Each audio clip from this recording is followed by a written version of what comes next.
YS Jagan YSR Congress మేనిఫెస్టోను ప్రకటించారు. ఈ మేనిఫెస్టోలో రాజకీయ వ్యూహం ఏంటి? ఈ మేనిఫెస్టో ద్వారా ఏ వ్యూహంతో జగన్ ఎన్నికల్లో ప్రజల దగ్గరికి వెళ్తున్నాడు? ఈ మేనిఫెస్టోలో సెంట్రల్ పాయింట్గా తీసుకుంటే తన వెల్ఫేర్ పాలిటిక్స్, తన వెల్ఫేర్ ఎజెండాను మరింత రివైజ్ అండ్ ఎన్లార్జ్ ఎడిషన్, మరింత కొంత తాను ఇప్పటికే అమలు చేస్తున్నటువంటి పథకాలకు కొంత అదనంగా కొంత జోడించి మరింత డబ్బు పంపిణీ చేసే కార్యక్రమాన్ని జగన్ తీసుకుంటున్నాడు. ఇప్పటిదాకా జగన్మోహన్ రెడ్డి పాలనా తీరును, శైలిని విమర్శించిన వాళ్ళంతా ఈయన బటన్ నొక్కుతున్నాడు, డైరెక్ట్ బెనిఫిట్ ట్రాన్స్ఫర్స్, డబ్బులు పంచడము, దీన్ని విమర్శిస్తూ వచ్చారు. నరేంద్ర మోడీ ఫ్రీబీస్ అన్నాడు, రెవెడీ కల్చర్ అన్నారు. అఫ్కోర్స్ జగన్ ఉద్దేశించి కాకపోవచ్చు, జనరల్గా చెప్పవచ్చు. ప్రశాంత్ కిషోర్ ఇటీవల కూడా ఇది పనిచేయదు బటన్ నొక్కడము, ఎందుకంటే ఇది ఆస్పిరేషనల్ స్టేట్, ఇది మిడిల్ ఇన్కమ్ స్టేటు, అందువల్ల ఇక్కడ ఉద్యోగాలు అడుగుతారు, ఎకానమీ గ్రోత్ అడుగుతారు అని ప్రశాంత్ కిషోర్ కూడా విమర్శించారు. ప్రతిపక్షాలైతే, ప్రత్యర్థులైతే టీడీపీ కానీ జనసేన కానీ వైసీపీ పంచుతోంది, వైసీపీ శ్రీలంక చేస్తోంది రాష్ట్ర ఖజానాను, ఇలా తీవ్రమైన విమర్శలు కూడా చేశారు. కానీ వాటిని జగన్ పట్టించుకున్నట్టు కనబడం లేదు. తన వెల్ఫేర్ పాలిటిక్స్ ఎజెండానే ఎన్నికల్లో కూడా మళ్ళీ ప్రయోగిస్తున్నాడు. దీనికి బహుశా జగన్కు కాన్ఫిడెన్స్ తెచ్చిన అంశం ఏమై ఉంటుందంటే, జగన్ ప్రత్యర్థులు కూడా సంక్షేమ పథకాల్లో జగన్తో పోటీ పడుతున్నామని చెప్తున్నారు.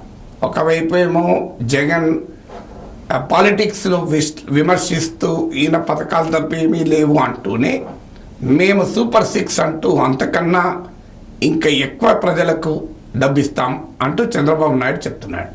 ఇటీవల ఇండియా టుడేకి ఇచ్చిన ఇంటర్వ్యూలకు కూడా చంద్రబాబు నాయుడు, నేను 2004కు ముందు హైటెక్ సిటీ తెచ్చాను, ఐటీని డెవలప్ చేశాను, ఎహెడ్ ఆఫ్ టైమ్స్ అంటే ఈనాటి కాదు భవిష్యత్తును కూడా విజన్ చేసి డెవలప్ చేశాను, కానీ ప్రజలు నన్ను 2004లో ఓడించారు. 2019లో కూడా అదే రకంగా జరిగింది. నేను ముందు చూపుతో దార్శనికతతో పాలన చేస్తే ప్రజలు ఓడించారు, ప్రజల సాటిస్ఫాక్షన్ కూడా చూసుకోవాలి, అందుకే సూపర్ 6 ప్రవేశపెడుతున్నా అని చంద్రబాబు నాయుడు కూడా చెప్పారు.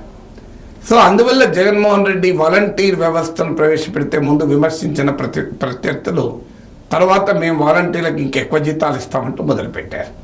అంటే బహుశా ప్రతిపక్షాలకు కూడా తన బాటలోనే నడవక తప్పనిసరి పరిస్థితి, తాను తీసుకొచ్చాను కనుక తన ఎజెండా సరైంది అని జగన్ భావించుంటాడు, తన ఎజెండా జనాన్ని తన వైపు తిప్పుకుంటుంది అని జగన్ అంచనా వేస్తున్నారు. ఇక్కడ జగన్ విమర్శించిన వారు కూడా ఇదే పథకాలలో జగన్తో పోటీ పడుతున్నారు. సో అందువల్ల ఈసారి మేనిఫెస్టోలో కూడా క్లియర్గా పేద వర్గాలకు, వీరికి ఉద్దేశించి మహిళలకు పథకాలను ఫోకస్గా చేశారు. అఫ్కోర్స్ అదనంగా మధ్యతరగతిని కూడా అట్రాక్ట్ చేసేటువంటి కొంత ప్రయత్నం కూడా ఈ మేనిఫెస్టోలో జరిగింది. ఇక రెండవది, జగన్ వెల్ఫేర్ పాలిటిక్స్ను విమర్శించే ప్రత్యర్థులు ప్రధానంగా చేస్తున్న అటాక్ ఏంటంటే, జగన్ రాష్ట్ర ఆర్థిక పరిస్థితిని దివాలా తీసి, ఖజానాను దివాలా తీసి ప్రజలకు ఇస్తున్నాడు, లేదంటే పన్నుల వాత మోపి ప్రజలకు ఇస్తున్నాడు. ఈ రెండు ప్రధానమైన విమర్శలు చేస్తున్నారు. సో ఈ రాష్ట్ర పరిస్థితి, ఆర్థిక పరిస్థితి దివాలా తీస్తున్నాడు, ఎకానమీ శ్రీలంక లాగా మారిపోతుందని కూడా కామెంట్ చేస్తున్నారు. దానిపైన పొలిటికల్ ప్రశ్న ఆటోమేటిక్గా వస్తుంది. జగన్ పథకాలు అమలు చేస్తే అది ఆంధ్రప్రదేశ్ శ్రీలంక అయితే, చంద్రబాబు అమలు చేస్తే అమెరికా ఎలా అవుతుంది అనే ప్రశ్న కూడా వస్తుంది.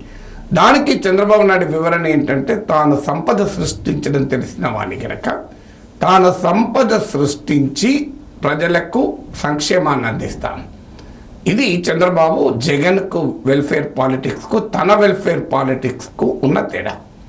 అయితే సమస్య ఏంటంటే, చంద్రబాబు నాయుడుకున్న బ్రాండ్ వేరు, జగన్కున్న బ్రాండ్ వేరు. జగన్కు రాజశేఖర రెడ్డి వారసుడిగా, ఈ 5 ఏళ్ల ముఖ్యమంత్రిగా ఆయనకు వచ్చింది ఏంటంటే వెల్ఫేర్ పాలిటిక్స్ బ్రాండ్ జగన్ సొంతమే. చంద్రబాబు నాయుడు ఏమో రిఫార్మిస్ట్గా, అడ్మినిస్ట్రేటర్గా, ఆయనకు డెవలప్మెంట్ విజన్ ఉన్న నేతగా చంద్రబాబుకున్న బ్రాండ్.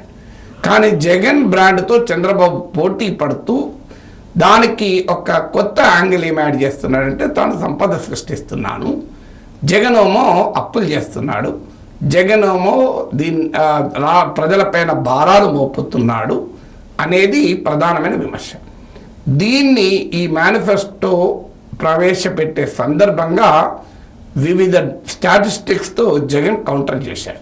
ఇప్పుడు చంద్రబాబు నాయుడు పైన బాధ్యత ఉంది, ఆ స్టాటిస్టిక్స్ కరెక్టా కాదా, తమ వర్షన్ ఏంటి అని. ఎందుకంటే జగన్ చెప్పింది నేనేమి నా సొంత కవిత్వం చెప్పడం లేదు, ఆర్బీఐ కాగ్ బడ్జెట్ రిపోర్ట్ చెప్తున్నాను. ఎందుకంటే అందులో లెక్కలు ఇచ్చారు. అప్పులు చంద్రబాబు హయాంలో compound annual growth rate CAGR ఎంత, జగన్మోహన్ రెడ్డి హయాంలో సిఏజిఆర్ ఎంత. సో అప్పులు చంద్రబాబు నాయుడు హయాంలోనే ఎక్కువ పెరిగాయి అనేది కౌంటర్ నరేటివ్ను జగన్ ప్రవేశపెట్టాడు. దాంతో పాటు సంపద సృష్టిస్తున్నాడని జగన్ చంద్రబాబు అంటున్నాడు కదా, తన 5 ఏళ్ల పాలనలో సంపద ఎంత సృష్టించాడు అని, జిఎస్డిపి చంద్రబాబు హయాంలో ఎలా పెరిగింది, కరోనా ఉన్నా కూడా తన హయాంలో ఎలా పెరిగింది అని లెక్కలిచ్చాడు. అలాగే టాక్స్ టు జీడిపి రేషియో, పన్నులు ఎక్కువేసి ప్రజలపైన భారాలు మోపి తను ఆ పథక సంక్షేమాన్ని ఇస్తున్నాను అంటున్నాడు కదా, చంద్రబాబు నాయుడు హయాంతో పోలిస్తే స్వల్పంగానైనా తన హయాంలోనే ట్యాక్స్ టు జీడిపి తక్కువ ఉంది. అందువల్ల ఈ స్టాటిస్టిక్స్ ద్వారా ప్రతిపక్షాల నరేటివ్ను కౌంటర్ చేసే ఒక ప్రయత్నం జగన్ చేశారు. ఇప్పుడు దీనికి చంద్రబాబు నాయుడు ఎలా రెస్పాండ్ అవుతాడో చూడాలి. ఎందుకంటే ఇవన్నీ basic statistics. Compound annual growth of debt అంటే రాష్ట్ర పబ్లిక్ డెట్ ఎంత పెరుగుదల ఉంది, రాష్ట్ర జిఎస్డిపి ఎలా పెరిగింది, ట్యాక్స్ టు జిఎస్డిపి ఎలా పెరిగింది, దే ఆర్ అన్డిస్ప్యూటెడ్ ఫిగర్స్. ఆ ఫిగర్స్ను ముందు పెడుతూ తన హయాంలోనే కంపారిటివ్లీ అప్పులు తక్కువ చేశాను, పన్నులు తక్కువ వేశాను, సంపద ఎక్కువ సృష్టించాను అంటూ జగన్ చెప్పుకున్నాడు. సో అందువల్ల అలా అపోజిషన్ తన వెల్ఫేర్ పాలిటిక్స్ పైన చేస్తున్న విమర్శకు ఒక బలమైన కౌంటర్ గణాంకాలతో జగన్ ఇచ్చారు. ఇప్పుడు ఎన్డీఏ పైన కోర్టులో బాల్ ఉంది, వారు దీన్ని కౌంటర్ చేయాల్సి ఉంటుంది. ఇక థర్డ్ ఆర్గ్యుమెంట్ ఏంటంటే, జగన్ పాలనలో సంక్షేమం బాగున్నా అభివృద్ధి దెబ్బతిన్నది అని. ఎందుకంటే ఇది ప్రజల్లో కూడా వెళ్ళింది, ముఖ్యంగా అర్బన్ ఏరియాస్లో అప్పర్ క్లాసుల్లో ఇదొక ప్రధాన అంశంగా మారింది. సో మీరు ఎక్కడైనా సర్వేల్లో కూడా ఇది వ్యక్తమవుతుంది. మీకు గ్రాడ్యుయేట్ ఎమ్మెల్సీలో వైసీపీ ఓడిపోయి రాయలసీమతో సహా రాష్ట్రమంతా టీడీపీ గెలవడం కూడా ఈ నరేటివ్ చెప్తోంది. దీన్ని కౌంటర్ చేసేందుకు కూడా కొన్ని స్టాటిస్టిక్స్ జగన్ ప్రవేశపెట్టాడు. ఉదాహరణకు క్యాపిటల్ ఎక్స్పెండిచర్ తన హయాంలోనే పెరిగింది అని ఒక ఆర్గ్యుమెంట్ను పెట్టాడు. అఫ్కోర్స్ క్యాపిటల్ ఎక్స్పెండిచర్ అది పార్ట్ ఆఫ్ టోటల్ ఎక్స్పెండిచర్ పెరిగిందా చూడాలి. అలాగే తన హయాంలో నాడు నేడు స్కూళ్ళ భవనాలు, ఆసుపత్రుల భవనాలు, రైతు భరోసా కేంద్ర భవనాలు, అలాగే పోర్ట్లు 4 పోర్ట్లు రెడీ అవుతున్నాయి, ఇవన్నీ కూడా చెప్పుకుంటూ వచ్చారు. అందువల్ల డెవలప్మెంట్ ఎక్స్పెండిచర్ కూడా తన హయాంలోనే ఎక్కువ జరిగింది అనే వాదన ప్రవేశపెట్టే ప్రయత్నం చేశాడు. దాంతోపాటు డెవలప్మెంట్ వెల్ఫేర్ మధ్య ఈ ఆర్టిఫిషియల్ డిస్టింక్షన్ ఏంది, ప్రజల చేతుల్లోకి డబ్బు వెళ్ళినప్పుడు ఆ డబ్బు ఎకానమీలో ప్రజల వినిమయంగా మారినప్పుడు ఆటోమేటిక్గా ఎకానమీ పెరుగుతుంది కదా, అందుకే ఆంధ్రప్రదేశ్ జిఎస్డిపి తాను బెటర్గా పెరిగింది కదా అనేది జగన్ వాదన. సో అందువల్ల ఈ మేనిఫెస్టో ద్వారా తన వెల్ఫేర్ పాలిటిక్స్ను మరింత విస్తృతపరిచాడు. ఈ వెల్ఫేర్ పాలిటిక్స్ పైన ప్రతిపక్షాల ఆర్గ్యుమెంట్లను, ప్రతిపక్షాల నరేటివ్ని పంక్చర్ చేసే ప్రయత్నం జగన్ చేశాడు. ఇప్పుడు జగన్ వాదనకు కౌంటర్ వాదన ఏముంటుందో మనం చూడాలి.